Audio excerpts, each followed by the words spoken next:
देखिए क्वेश्चन है हमारे पास। क्वेश्चन में हमसे बोला गया है if alpha and beta are the zeros of the polynomial x square minus 3x plus p and alpha minus beta is equal to 1 then what is the value of p.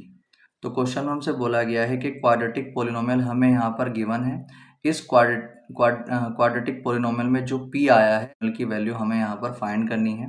तो देखिए सबसे पहला काम क्या कर लेंगे, जो क्वाड्रेटिक पोलिनोमियल हमें गिवन है हम पहले उसको लिख लेंगे और फिर वहाँ से जो उसके कोफिशिएंट हैं यानी कि ए और बी और सी हैं उसको निकाल लेंगे। तो यहाँ पर ए कितना होगा, एक्स स्क्वायर के साथ में जो होता है वो ए होता है, तो एक्स स्क्वायर के साथ में यहाँ पर कुछ नहीं है तो 1 है, तो ए कितना हो जाएगा 1। उसके बाद बी क्या होता है, एक्स के साथ में जो होता है वो कितना आ जाएगा -3।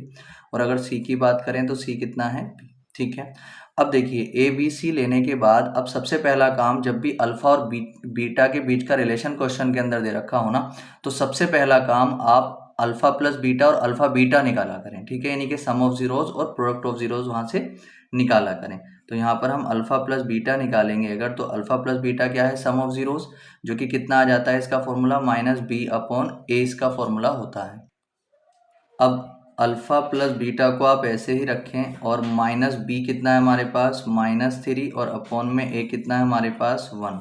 तो यहाँ पर अल्फा प्लस बीटा को आप ऐसे ही रखेंगे, ब्रैकेट से पहले माइनस का साइन होता है तो अंदर के साइन चेंज हो जाते, तो अंदर का जब साइन चेंज हो जाएगा तो प्लस का 3 आ जाएगा और अपॉन में 1, तो अपॉन में 1 लगाते नहीं। इक्वेशन कितनी आ गई हमारे पास, ये फर्स्ट। उसके बाद हम अल्फा बीटा निकाल लेते हैं। तो जब अल्फा बीटा निकालेंगे तो ये प्रोडक्ट ऑफ जीरोज होता है, इसका फॉर्मूला होता है c/a।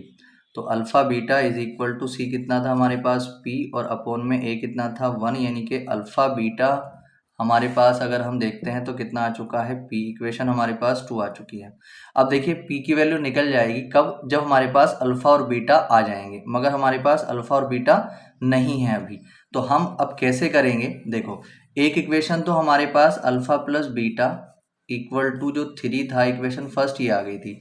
दूसरा एक इक्वेशन हमें गिवन थी जो कि कितना था, alpha minus beta is equal to 1, equation यहाँ पर हम 3 मान लेते हैं इसको। अब हम यहाँ से क्या करेंगे, एलिमिनेशन मेथड से इसको सॉल्व कर देंगे। जब एलिमिनेशन मेथड से हम सॉल्व करेंगे तो इसको हम सम कर देंगे यानी ऐड कर देंगे, तो बीटा माइनस बीटा खत्म हो जाएंगे। यहाँ पर कितना बचेगा, 2 अल्फा इज इक्वल टू 3 और 1 कितना आ जाएगा 4। अल्फा की वैल्यू जब यहाँ से निकालेंगे तो 4/2 आ जाएगी, 2 से ये कट जाएगा 2 टाइम, अल्फा की वैल्यू आ गई है हमारे पास 2। अब अल्फा की वैल्यू आ चुकी है, पुट इन इक्वेशन फर्स्ट, किसी एक इक्वेशन में अल्फा की वैल्यू रख दो। पहली इक्वेशन थी alpha plus beta is equal to 3, तो अल्फा कितना है 2 plus beta is equal to यहाँ पर 3, तो बीटा की जो वैल्यू आ जाएगी हमारे पास 3 - 2 का मतलब 1, यानी कि बीटा आ चुका है हमारे पास 1 और अल्फा आ चुका है 2। अब हम क्या करेंगे, देखिए जो अल्फा और बीटा की वैल्यू आई है, इन दोनों वैल्यू को अगर हम इक्वेशन 2 में पुट कर देंगे तो हमें अल्फा पी की वैल्यू मिल जाएगी, ठीक है। तो हम यहाँ पर लिखेंगे put value of alpha and beta in equation second. तो सेकेंड क्या है हमारे पास, alpha beta is equal to p. तो यहाँ पर अल्फा कितना था 2 और बीटा कितना आया 1 इज इक्वल टू पी।